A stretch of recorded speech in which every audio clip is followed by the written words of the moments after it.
time of the quick speed shop. I went to a swap meet. Let's see what kind of treasures I found. I'm a professional, don't try this at home.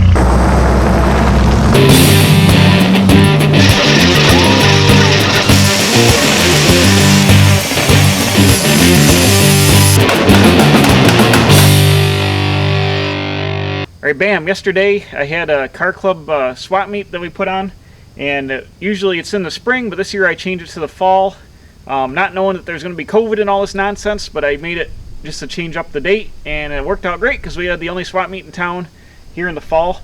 So let's go in the back of the truck and see what I got. Okay, I hooked up the Studebaker trailer to the Studebaker truck. A lot of this stuff is things I took with me here. Let's get it undangled and we'll see what I got in here. Actually, nothing in the back of this is... Oh, there's one thing I see I got. Let's see what's going on here. Alright, I took these steps. They're for like a 2018 Chevy truck. I took them, tried selling for 10 bucks. Nobody wanted them, so they're going back in the pile.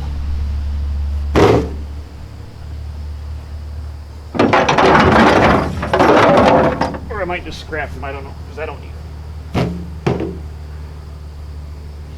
Alright, these are mufflers for a 2014-15 Mustang. This is a 4-cylinder Mustang. This is off the exhaust system I got free from the Carlisle Ford Nationals. I used the pipes made by Hot Rod Shop Truck exhaust system, but I saved the mufflers. 20 bucks a pair on these, no takers. This is a set of 53 Mercury bumpers, front and rear, that I found at the local pick and pull. I can't remember what I paid for them. I think like 30 bucks a piece. I was trying to get 40 for the pair. No, I'm sorry, 40 for the front and 25 for the back. But no takers on that. Okay, finally something I did end up getting. And I got this for free. This is a homemade tow bar that one of the guys in the club used to tow a 55 Chevy around that he had. And this is the tow bar that he made. It's pretty heavy duty. It's like 3/16 angle iron. It's got good mounts on it here, so I'm going to take this and I can probably use it around the yard or use it to tow things on the road. But this is in pretty nice shape. This is a one of those fifth wheel tailgates I got cheap at some swap meet. I had like 50 bucks on it. Nobody even looked at it, so that'll go back into the pile. Now what I have here, this is a Mustang 2 front suspension. And I just picked this up on Craigslist the other day with a complete rear suspension. This was in the 35 to 40 Ford. It was in a 40 Ford coupe, but it'll fit 35 to 40. And I needed the rear suspension, the rear end, and the leaf spring kit for the 40 Mercury sedan that I have that I'm going to be redoing this fall. So I bought this as well because these front end kits, when you buy them from like Fat Man's or Heights or any of the places that sell Mustang 2 front ends, especially the upgraded tubular A-arms, I mean I think they're like $2,500 for a whole shooting match. I got a $250 in this one. I was trying to get $400 out of it. Had a few people looking at it. I also have the spring towers. They go on here and some cut down coil springs. But it was in a car that was started and never finished, and it was just parked outside a barn. So this actually is brand new and has never been bolted down tight or driven on the road. The rotors are brand new. I don't know where the calipers are, but somebody ought to be able to use this, or else I'll hang on to it maybe for a future project. I'm not sure, but didn't have any luck on that. And then this 9-inch, I've had this for a while. I bought it with another rear end that I picked up. It's out of a Lincoln Versailles. It's one of the wide ones that had the disc brakes on it. It's got the oddball 5-on-5 bolt pattern on the back. It's kind of an oddball duck, and it's too wide for most things I'm doing. I got it for sale cheap. I was trying to get like 75 bucks out of it. I would have taken 50 just to get rid of it because I've had it for a year and I don't really need it. I think they're 31 spline. They've got the big tube axles and all that, so somebody should buy it, but for now it's still in the back of the trailer, and hopefully someday I'll get rid of it. Alright, I turned around for the good stuff here. Got two set of 40 Ford hydraulic pedals. All you hot rod guys know these are the ones that everybody wants. They bolt to the cross member. The guy that I bought the front and rear end from threw them in. I've got a couple sets, so I just threw a big number on these. I think I put $40 in this one, missing the clutch pedal. And I put $100 on this one with the master cylinder and the pads. which might be a little steep, but these are getting harder to find, so I'll be putting this in the stock, my stuff, hanging out of these. This I just bought this back in February. It's a Klaus & Heinz Art Deco traffic light made in Syracuse, New York from, you know, I think the 40s and the 50s. Obviously, this one was originally green. It's got a little crack here in the housing. Obviously, somebody's put 3 oranges in it. Should have glass lenses in it, actually, number 1. But I bought this. I'll just show you what it looks like on the inside. They just use 110 lamps. You can hook them up to run in your house. Obviously, the reflector for this one is missing, so somebody made one out of foil. They just got big incandescent lamps. I was trying to get $1.25 out of this. I think I had like 75 into it. I was going to restore it, put the right colored glass lenses into it, but I have another one that's nicer. And I picked up another traffic light that's a little bit newer one, but in nicer shape overall. So I figured I'd let this one go down the road. But had some people looking at it, no takers. Got $1.25 on this one. I scored these. Brand new. They got a little bit of dust on them, but they're brand new chrome reverse wheels with a dual bolt pattern. They're probably like Wheel of Antiques or something like that, with some brand new Cobra rubber on them, 255/60/15s. Now when I do the 40 Mercury sedan that I bought the rear end for, I want to do like a 60s vibe, and I want to do chrome reverse wheels, and I was going to buy a whole set of these brand new. Well, bam, I got 2 right here ready to roll, so when this fall, when I work on the rear end project, I can set it right up with the rear end I bought and use these wheels. Got a pair of them. I also have the chrome moon caps brand new in the plastic wrapper to go on there, so I've got the start of my chrome reverse wheels for the 40 Mercury. Yep. So a pair of them's nice. These tires are like brand new. They might be barely used, but they got all the tread on them. I paid $150 for these. I thought that was well worth it. I think I would have $150 just buying, probably have $200 and just buying a pair of these rims. So with the rims and the tires, it's well worth it. It's another good deal here. Bam, you might recognize this. This is a 65/66 Mustang gas tank. It's a repop unit. It's a nice shape on the inside. A guy had it in a hot rod and he took it out. I'm going to be putting this in the floor of that 40 Mercury. Right now the car has a plastic fuel cell that hangs way down below the trunk floor into the between the frame rails. When I redo the trunk, I want to use one of these Mustang gas tanks. This is the same one I used in the Model A Hot Rod shop truck. They hook up easy, they work great. You can use it to make the floor of your trunk. So I scored this. He had $20 on it. I got this. Oop, got the sending unit in there. I got this for $10. Bam. I got this unit from my buddy Chad. This is for display. What this is a tool that installs rivets in brake shoes, and you take the brake lining and the brake shoe steel, you put it on here, put the rivet in it, and then you keen over the rivet here. It's made by Metal Knack Sales Division, Plainfield, New Jersey, and it's a model 500. So this is super cool. I think you can adjust the, yep, there you go, you can adjust the height of it here, but let's make a super cool display piece.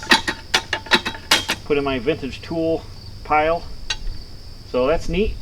This is the coolest thing I got here. I bought this from another guy in the club. It's an old parking meter that had been made into a lamp, but I'm gonna get rid of this lamp stuff because check this out. There's a coin slot right here. So I just take the coin. Right now you can see it's got a nickel in it and a penny in it. It runs on nickels and pennies, so I just put this in the slot. Look at that, it works. That's super awesome. I've run it a whole bunch of times. It clicks right down to an hour. I put a penny in there. I think it should only go less than an hour with a penny, because it says 5 pennies or a nickel. I know a nickel gives you an hour. But anyways, it's super cool. I can put coins in it, make it work. You open up the back, you pull the change out here. I've been running it with another penny and a nickel. But that was $20. That's well worth it. Parking meters are super cool. They're hard to find. I'm probably going to take this off this wooden base, and I'm going to put it back on a post and have it more of a tall display. But this thing is awesome. I'll get rid of the lamp parts of it and make it back into a parking meter. Super cool at the Quick Speed Shop. These tires back here, I tried to sell these. These are 16-inch tires that came off that Jeep Grand Cherokee I bought for $100 back in the spring. They're like brand new. We got about 200 miles on them. I dismounted those off the rims, took them there. Had a few lookers, but nobody took them out, or nobody bought them. So still going to sit on those. Hopefully sell those. They're brand new. They'll fit a lot of SUVs with 16-inch tires. So I'm sure somebody will buy them. Oh, don't let me forget, we got to go look at that rear end I got for the Mercury. So let's go do that right now. All right, bam, check it out. This is the whole reason I wanted to do this video, is to show what I got here. This is the complete rear suspension setup I'm going to put in the 40 Mercury sedan. These are bolt-in leaf spring kits for 35 to 40 Fords. They come with brackets that bolt to the frame, front and rear here. And this kit alone, if you just buy the springs without the rear end from like Speedway or something like that, is $750. So I got this set up. Once again, it was in a car that was bolted together but never driven. So this rear end was just bolted in here, and it was bolted on the car. But the springs are brand new. They've got a tiny little bit of surface rust on the one side here, but that'll clean up no problem. But this rear suspension, this is a real good score. I also got the rear end, which is the correct width rear end I need for the car. It's a narrow Granada rear end, Ford Granada. It's 57.5 inches face to face.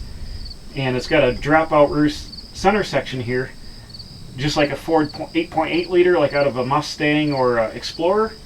But this apparently is an 8.7 rear end, which they only made for like 2 years for the Granada. It's like 78 to 80. It's a super rare duck. There's no parts availability for it, which is a downside. If you want to upgrade this to like a limited slip or something like that, they don't make them for this. I guess none of the 8.8 stuff swaps into here, but the ring gear is an 8 3/4 ring gear, so it's plenty beefy for a small block Chevy, which is in the Mercury. It's got nice axle tubes. I think it's 28 spline axles. It's a C-clip rear end, which I'm not really excited about. I'd rather have like an 8-inch Ford or a 9-inch Ford. But it came with the whole setup. I believe it has the 247 gear set, which is a super highway gear set. I mean, it's not a performance gear whatsoever. But for the 40 Mercury, I have the small block Chevy, and I've got the 4-speed transmission. So if I run those chrome reverse wheels with those shorter Cooper tires on the back, it's going to need kind of a higher gear ratio. So this will be perfect. It won't scream down the highway. You can probably run 70 like at 2300 RPM with the 4-speed. So this will be perfect. Be plenty beefy enough, and it saved me $500 just on the cost of the springs, and then probably another couple $100 for a rear end. So I mean, I probably saved $600, $700, $800 buying this whole setup, and that's why I bought the Mustang 2 front end, is I can resell that or use it in the future project. But I'd like to resell that for almost as much as I pay for the whole setup, and do the whole rear suspension of that Mercury for free. And while I'm out here, I might as well give you an update on the FC. It's been sitting here for about about a month or so since I worked on it. I put it all back together, and I was going to sell it for the owner, and then I got contacted by a fellow on the internet. He's interested in this. He's actually sent a deposit, so we're going to do a deal. And just waiting for some things to shake out here in another couple of weeks, but hopefully this thing will be going down the road, and he'll be restoring it, and hopefully it'll be a cool truck for him. So I'm excited for him to get this project and to see it go down the road at the same time. Okay, if you're wondering, yes, this is the back half of a Studebaker truck that I have made into a trailer. Long story or short story on this is, it sat in a junkyard for years across my old house I used to live in about 15 years ago. And it took me about 5 years to buy it from the junkyard. It had a huge wooden box built on the back of it, and believe it or not, they were storing 55-gallon drums of used motor oil in it, like 8 of them. So I had to disassemble the whole wood top section and get those drums of oil out of there. But it is a original Studebaker box for an M series. I've added the fenders. Originally it had just like some kind of flat sheet metal fenders. I added some beater M series fenders, which I had to widen 2 inches. I just slapped some metal on there because the edges of the fenders are all rotted out anyways. Put a new tongue on it, wired up some new old style lights, and I've been towing it around for 10 years with this truck. I use it when I go to spot meets sometimes, and just to show off, go down the road. But it's super cool, super rare. You don't ever see Studebaker trucks hardly on the road, and you never see them dragging another half of a Studebaker truck along with them. So just something cool here. If you see something like this, you got to grab it. I mean, like I said, it took me like 4 years to be able to convince them to sell it to me. I think I paid $200 for it, and it was well worth it. and I love it. So tell me what you think if you like these vlog videos. I got tons of stuff I can talk about here. When work slows down in the shop, I've got plenty of things going on. Actually, the pole barn that's behind me here, in October, I finally want to get the floor put in this thing. I wish I had been doing YouTube when I actually built this building from scratch, designed it all, built the entire thing by myself with the help from a couple of friends, put the trusses up, but all the framing and the steel and everything else I did myself. It took about 8 months, and I wish I had videoed that because it was pretty interesting. I even ran a mini excavator and dug the foundation myself and everything. So I kind of wish I'd filmed all that, but I didn't. So tell me if you like this type of video, like in the comments below. I always try to get a project going out like every week or every video, but sometimes I'm so busy at work and everything. It's like easily 20 hours worth of work of actual working on things and like editing the videos to do 2 videos a week. And I pretty much right now only have the weekends to work on it. And if I got other things going on like the swap meet, took up my whole day yesterday on a Saturday. So I lost a whole working day there, so now I'm trying to cram stuff in all on a Sunday. So it gets pretty busy, but I'm making this video kind of show you what I got here. This guy's still clicking away. He's got 38 minutes to go. So that's it for today. The little vlog style action here at the Quick Speed Shop. So thanks for watching. Please subscribe. I'm putting out new videos every Wednesday and Saturday. Hit the bell for alerts. Tell your friends. I'll see you right back here at the Quick Speed Shop. Sometimes looking at cool stuff, most of the time working on stuff in the shop, whatever else is going on here at the Quick Speed Shop.